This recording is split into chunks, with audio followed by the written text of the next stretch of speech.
Break के बाद आपका एक बार फिर से स्वागत है।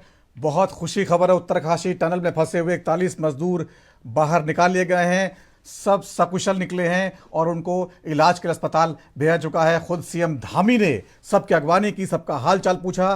और इस पूरे मुद्दे पर बात करने के लिए हमारे साथ कुछ खास मेहमान मौजूद हैं।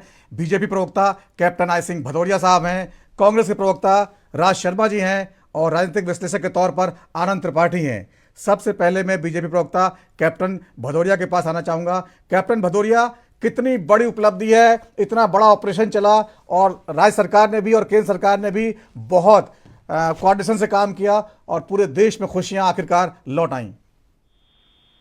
निश्चित तौर पर मैं देश को बधाई देना चाहूंगा कि आज देश के 41 सपूत सकुशल वापस आ गए।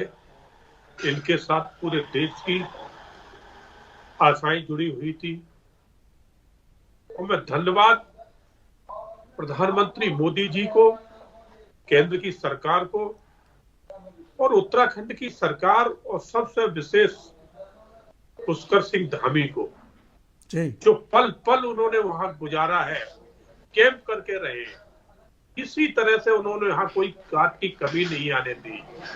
और इसी तरह से मोदी जी ने देश से लेकर विदेश तक जो भी मशीनरी की जरूरत पड़ी, जो भी इंजीनियरों की जरूरत पड़ी, जिस चीज की जरूरत पड़ी, और सबसे बड़ी बात तो ये है कि देश का एक भी ऐसा डिपार्टमेंट नहीं था जो इस राहत कोष बचाव में जो न जुड़ा हो। सारी एजेंसियां लगी थी। तो ये करके जो एक करिश्मा दिखाया है, एक असंभव को असंभव बनाया है। इसलिए कहते हैं कि मोदी है तो मुमकिन है। अभी मैं सुन रहा था वहां लोग कुछ नारे लगा रहे थे कि मोदी है तो मुमकिन है।